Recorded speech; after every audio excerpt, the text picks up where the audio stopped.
right, it's been about 2 minutes. Let's go ahead and get started. Good morning, everyone. My name is Casey Barclay, and I lead our architecture and design strategy for MillerKnoll in North America. I am joined here today by Kelsey Keith, who will be presenting our design perspectives today, the idea behind ideas, a MillerKnoll, or a Herman Miller magazine, excuse me.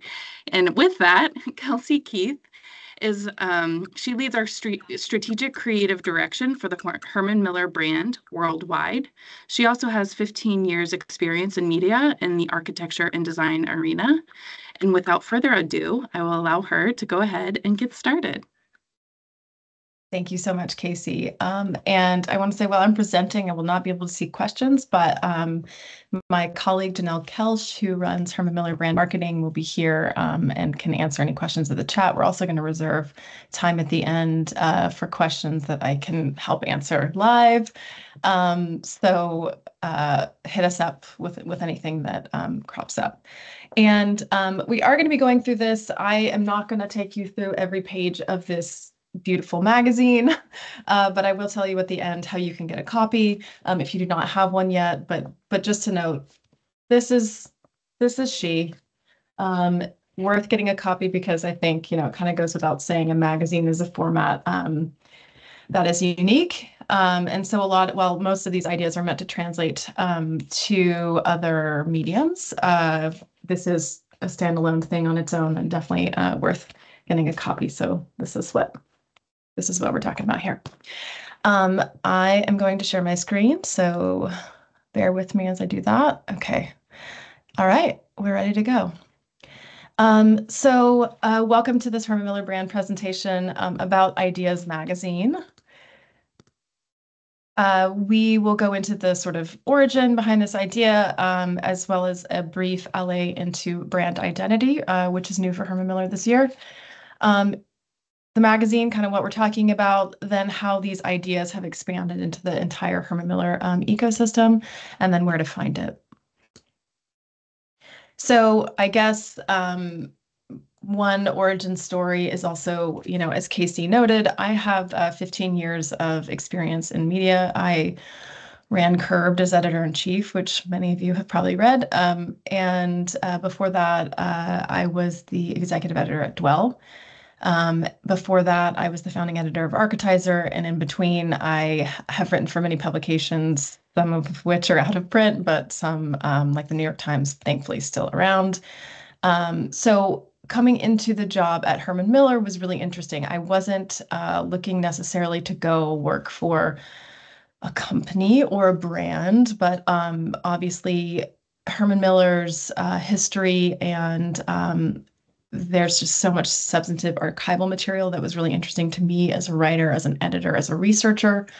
And I think one way to look at the job of a brand creative director in this day and age, at least how we've sort of how we've defined it on the Herman Miller brand team, is to take all of this amazing stuff from our past and figure out a way to make it relevant to today and to the future.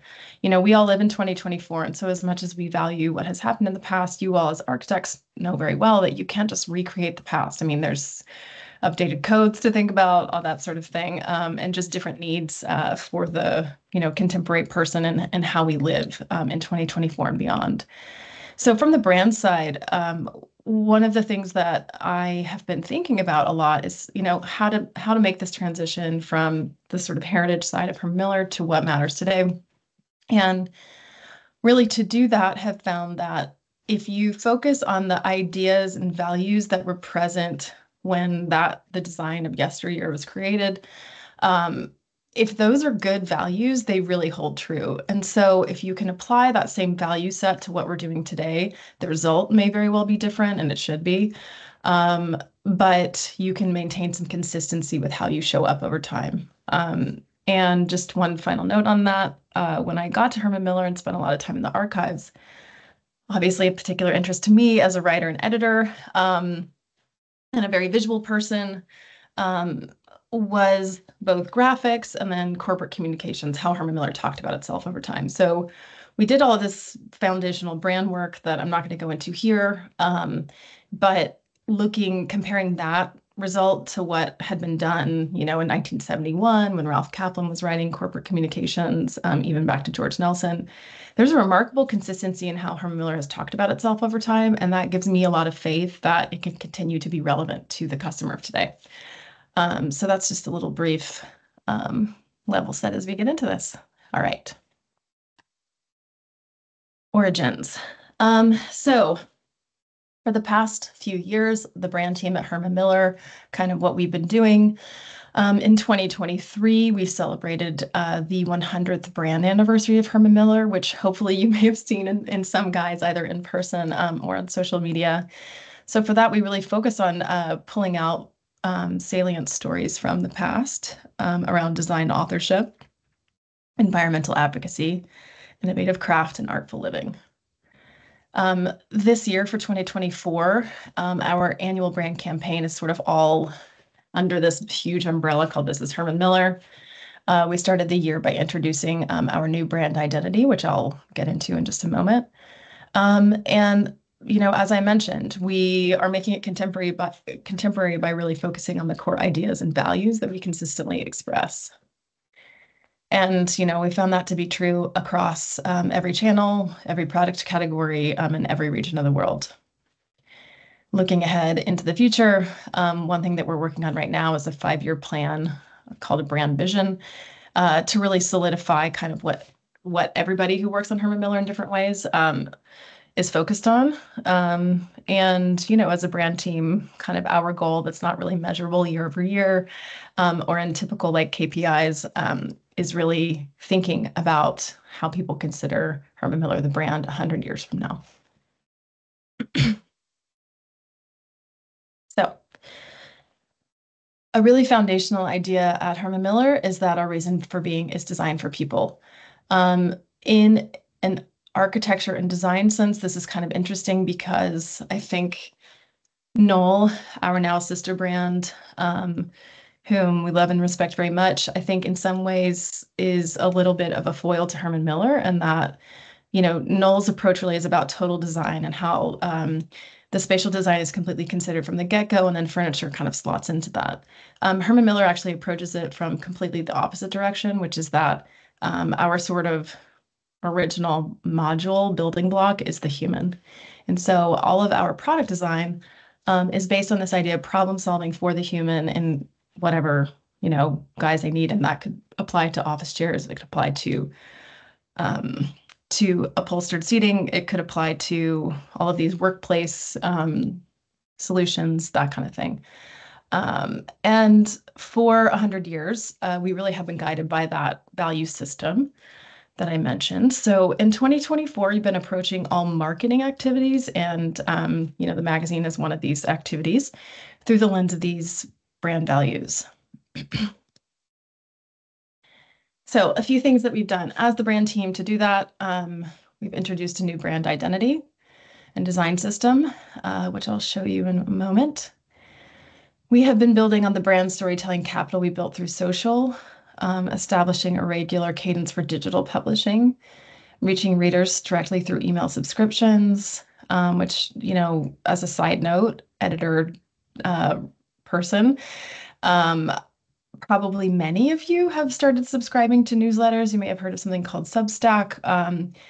I think email has a lot of promise in terms of reaching people who are really engaged with what you're doing. I mean, as we know, people don't really read digital homepages anymore. And it's hard necessarily to sort through all the noise on the internet to get to longer format stories. So that's where something like direct email and then a printed magazine comes in, is that actually sort of gives you a moment to read things on your own time frame and spend a little more time with it. So magazine, prospecting to new and existing customers through this printed magazine, and it is distributed through retail and contract channels and at tentpole events worldwide. Exciting. So the idea behind the magazine, we revived the title Ideas, which references a thought leader style publication that Herman Miller published between 1976 and 1981. Obviously, the Herman Miller world was quite different then.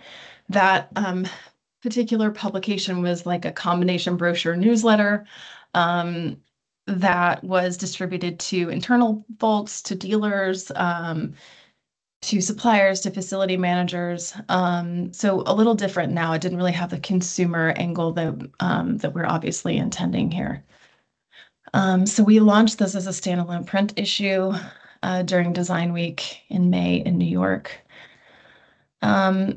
So briefly, because I think this has a lot of bearing on the idea to do this magazine and needing or desiring a vehicle that could help us express the full brand identity and its abilities. So here's just a quick whirl through. All of our new brand standards are available to the public online. It's just brandstandards.hermanmiller.com, and maybe someone can throw that in the chat. So you can look at this at your leisure. It really goes into all the brand foundations, as well as these really necessary building blocks to have a consistent and cohesive brand and deploy that globally. So that debuted in January 2024. It's the first time that we had done a comprehensive brand identity in probably 25 years. The last one was 1999. We tapped Order Design, who they're based in Brooklyn, small but mighty, to help us with the refresh. And then, I'll show you a bit about the color palette, the word mark, and the font. So this is Order. We actually covered them in the magazine with a nice bit of crossover there. They're really wonderful, really rigorous. And since they think in terms of systems, we thought that they would be a great partner for this, and they were. Here's the new word mark. It shouldn't look or feel drastically different than Herman Miller Past. I think I've kind of said this before, but my intention, creatively speaking, with this brand identity system is that no one should ever think like, whoa, they've changed so much. More just like maybe not noticing we've changed it all. It just feels fresher. So one obvious thing that we have retained is that M logo, which was originally designed by Irving Harper in 1946. That is a consistent part of the Herman Miller word mark over time, but here it's been cleaned up and taken out of its circle so that it has more flexibility in terms of scale. On the note of scale, I think the typography was really important. We live in a world where we are often looking at our phone screens, which are like, hand size. But we also understand the importance of experiencing Herman Miller in real life, in physical spaces. And so we needed a typography system that could really scale quite small and still be legible, and then also go really big. Super graphic style. So we have 3 weights of this font. For the eagle-eyed type nerds among you, you'll probably see a similarity to Helvetica, and indeed, this font was designed by a really talented designer named Chris Sauer in New Zealand. He runs the Klim Type Foundry. He was inspired by the German typeface that inspired Helvetica and that Unimark used for the New York City subway system. So there are a lot of similarities, but it was really chosen for its legibility, ability to scale, and sort of, clean, contemporary mode. Order also spent a lot of time looking at our color palette. So you can see here these relative values. We've retained the hallmark Herman Miller red.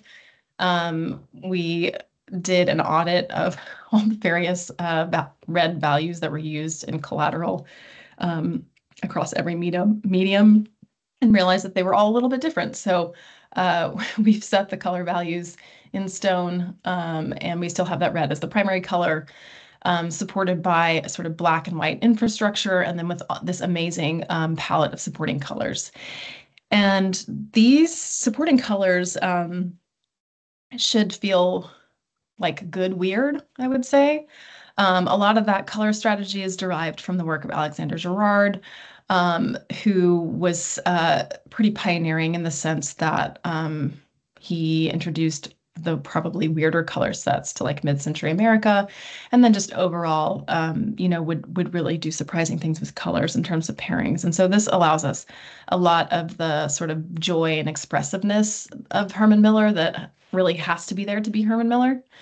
Um, One of the things that I think is kind of crucial to the brand is like we're rigorous in what we do because there's a lot of knowledge involved in product design and working with the designers that we do work with, and communicating information, but it should never feel too serious. And I think this really joyful color palette helps us achieve that feeling, hopefully. So here's some examples. Some of them are live, some of them are will happen in the future, but we've redone all of our product cards. So when you order a Herman Miller product, you may be able to see this stuff. That's not rendering that well, but you get the idea.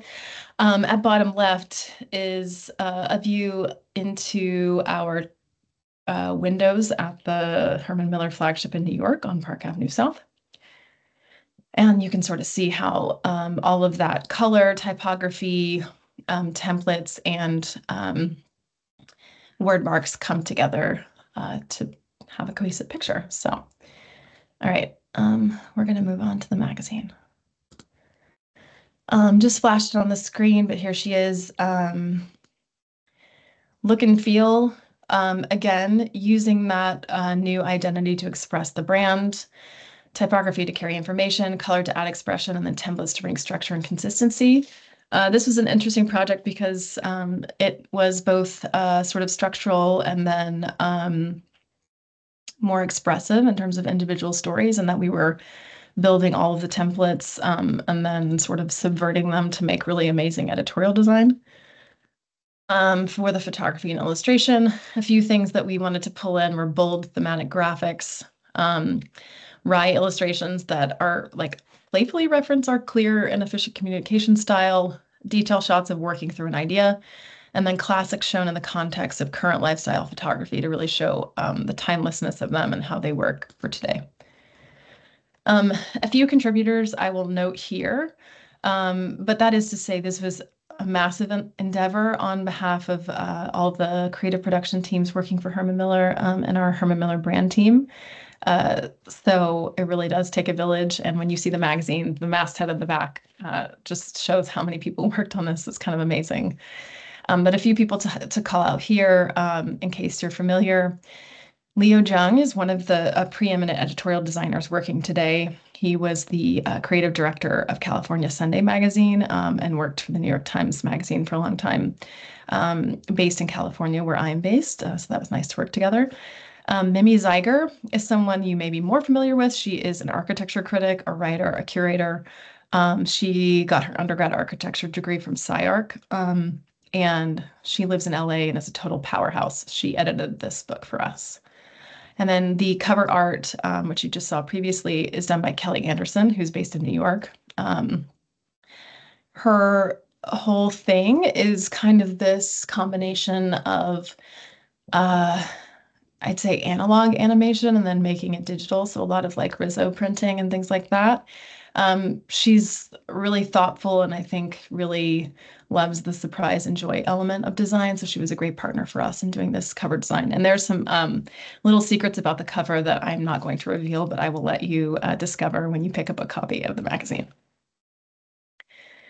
I'm not going to get into this, but this is just kind of a brief look at everything we've got in here. Which really runs the gamut from profiles of collectors and creative types who use or collect Herman Miller product. We've got an essay on patents. We've got an essay on the test lab. We go into the making of some of these heirloom pieces, all of which are still made in Michigan. We have some designer spotlights, including a really fun photo editorial called Beautiful and Useful, in which I reached out to I want to say 15 designers who are on our current roster for product design. And in fact, 3 of those don't even have products that are out yet, but it's sort of a little Easter egg to see who's a new name to you. So we have product with them coming out in the next year or two. But all of these designers sent us objects from their studio that they feel represent this fusion of beautiful and useful, which is a core design tenet for Herman Miller.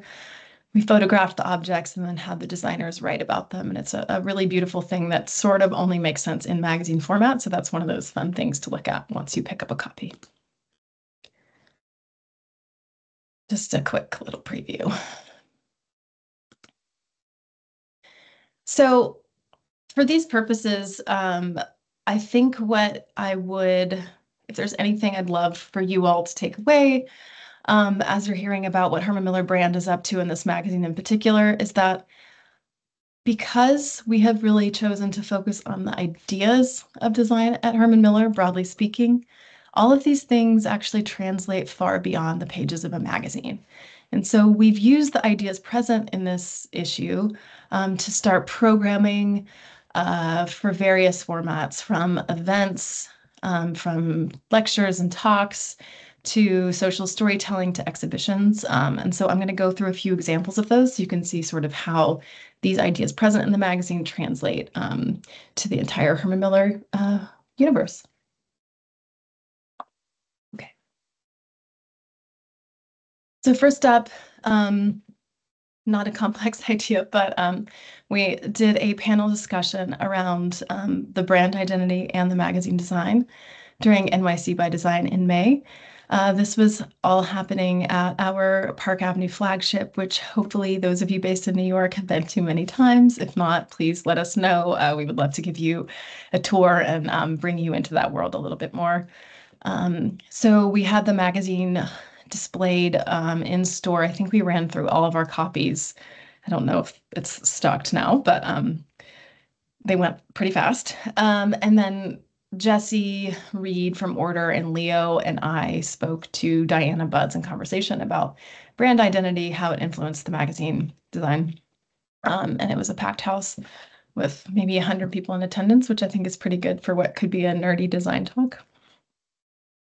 After the talk, we had a public party. It was themed around a hot dog stand to celebrate this year's summer picnic poster, that beautiful, beautiful hot dog.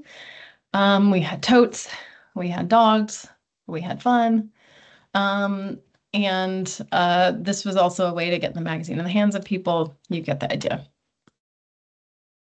Another asset of programming that's present at 251 Park Avenue South, which you can actually go see anytime because it's up on an ongoing basis and it wasn't just one event. Lichen is a studio that comprises some collectors and their vintage shop that's in Ridgewood, Queens. Lichen is amazing as just as a place to get Herman Miller vintage.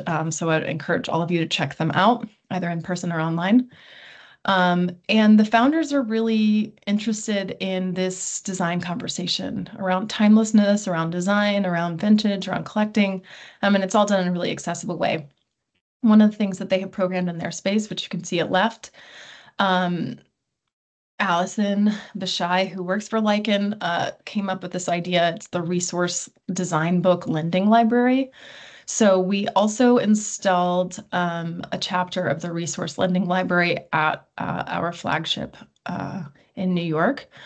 So you can sign up, you can check out books there, spend some time in the store, and you can do that at both Lichen and Herman Miller.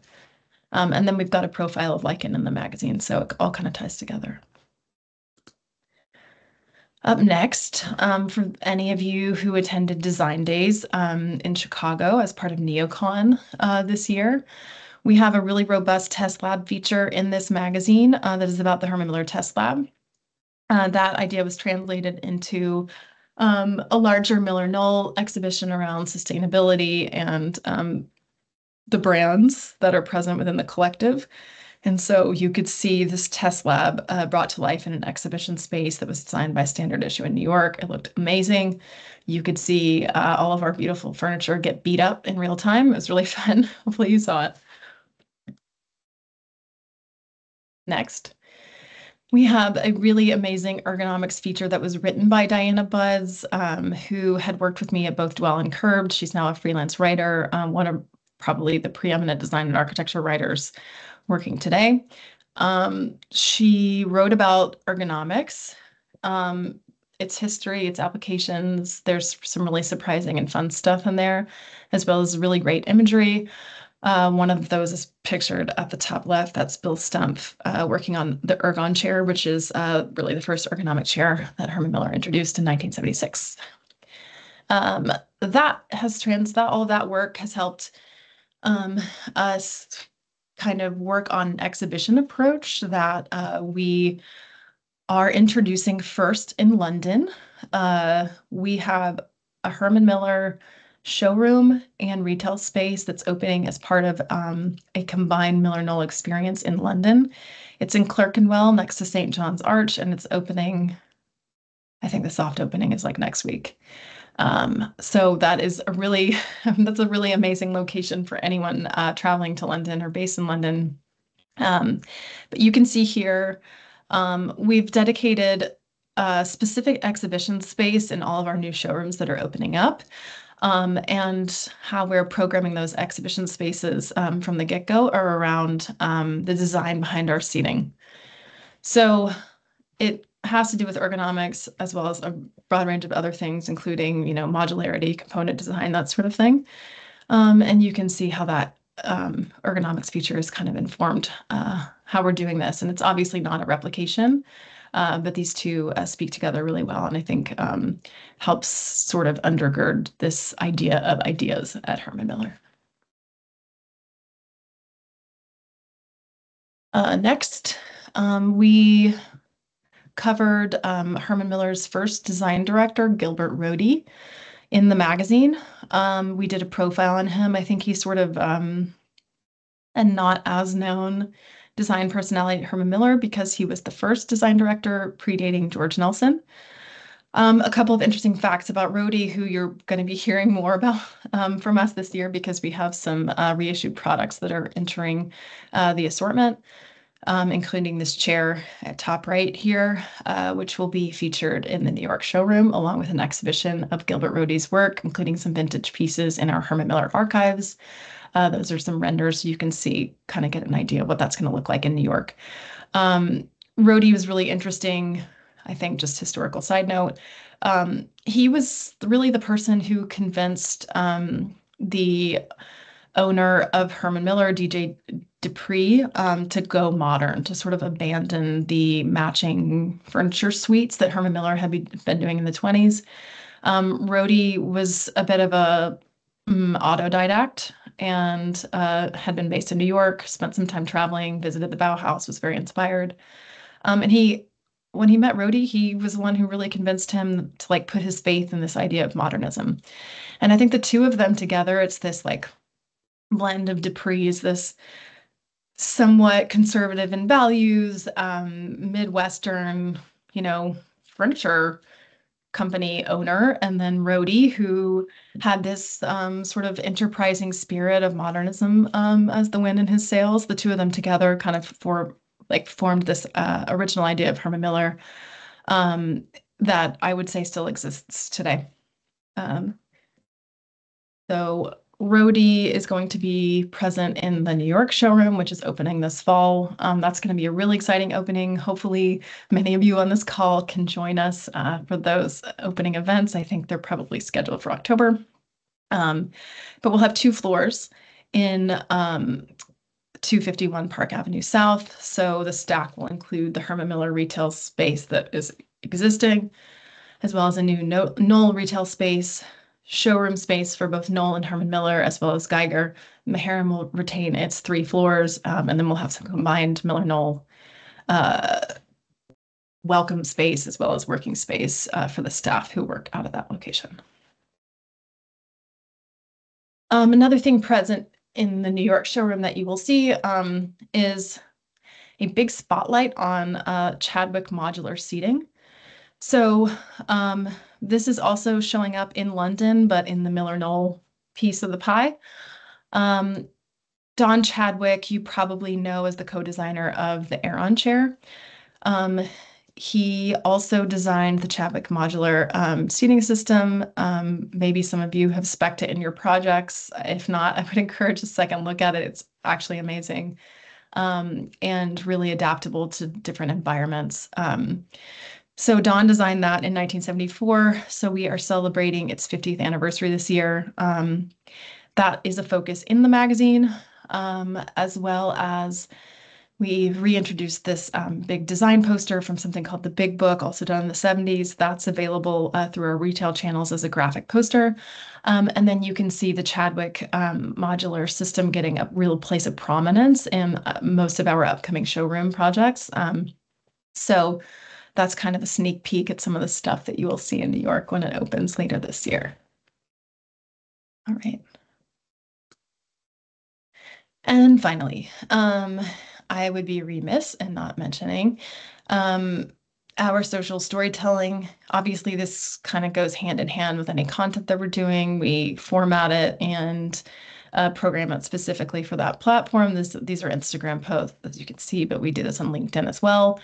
This is a great way to just sort of spread those bite-sized nuggets of Herman Miller lore, values, history, all that good stuff, but in a way that feels pretty relatable to a contemporary audience. So all of this is essentially magazine content that's been reformatted, reused, and rethought for those platforms. From the making of the summer picnic posters, which is still done at Continental, which is our press in Michigan. All of those colors for the summer picnic posters are hand mixed. It's run through a screen about 10 times. Kind of amazing process. This is a shot from one of our collector profiles, and you can see the amazing patina on those Eames LTR tables. And then we've got some in the studio with partners featured here, as well as some designer background. So all that's really fun. Some of this stuff, especially the designer profiles, are saved on our Instagram profile. If you're not following Herman Miller already, I strongly recommend to follow. We have shifted that strategy over the past several years from something that is more commercial to more of this brand storytelling. So it should be both beautiful and useful as something that shows up in your feed. All right. So where to find it? To get an issue, you can visit your local Herman Miller showroom. They are all stocked with magazine copies. You can also stop by a Herman Miller retail store that is North America only, not international, and not DWR. You can also reach out to your A&D rep or dealer to request a copy. And you can send an email directly to us, brand@hermanmiller.com. So any of those ways are good for getting the magazine. Request multiple copies, share them with your colleagues. We'd love your eyes and your feedback. Finally, we do have digital versions of many of the magazine stories saved on what was formerly known as Y, which is on the Herman Miller site. I think Janelle's going to put a link to that page in the chat. This is where we're publishing some of that storytelling content, and then we're sending out emails directly linking to that content, which you can subscribe to that as well. And you will notice, yes, your eyes are not deceiving you. This mock-up is still in Meta, which was our font for about 25 years. We are transitioning our digital sites is something that's happening a bit later this year. It was kind of one of the later things to go in terms of the brand identity transition. So yes, ironically, we were talking about a new brand identity, but using the old one as the structure. So sorry about that, but LOL. Finally, you can read about us in the press. The New Consumer is a subscription email that went really deep into the brand identity, including the magazine. Fast Company and Surface both have covered the magazine as well. So the Surface Design Dispatch was kind of cool. It was talking about brands doing print strategic investments into print publishing. All right. I think now is the time to open it up for any questions.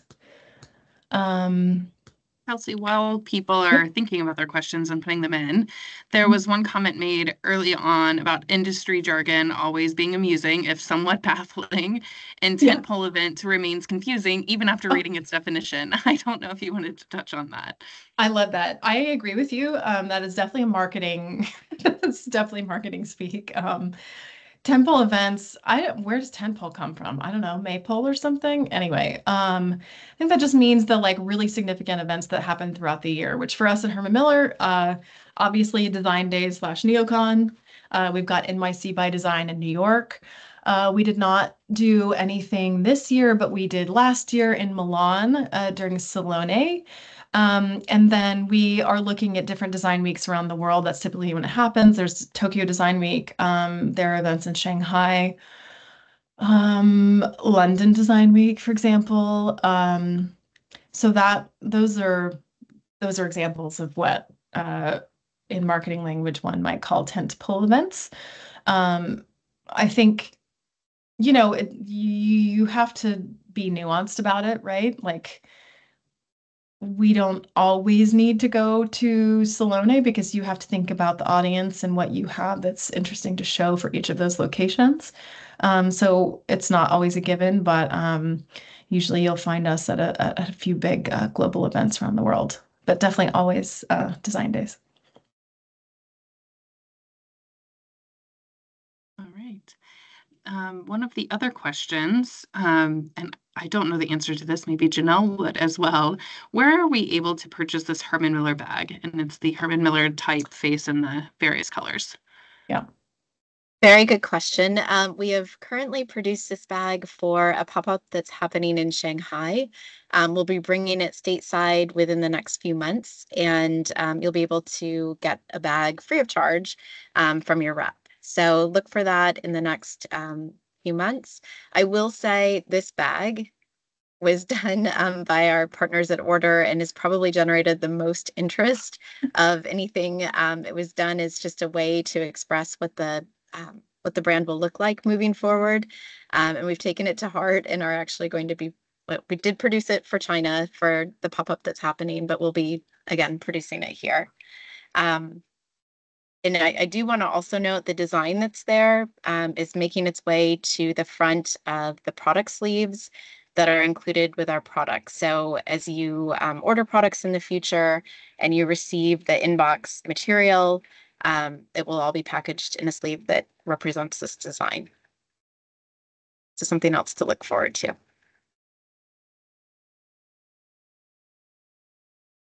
Are there any other questions?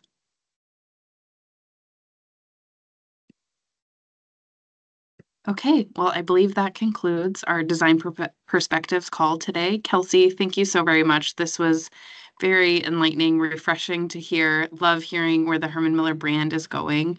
And thank you to everyone for attending. My pleasure. Thanks so much, everyone. Bye.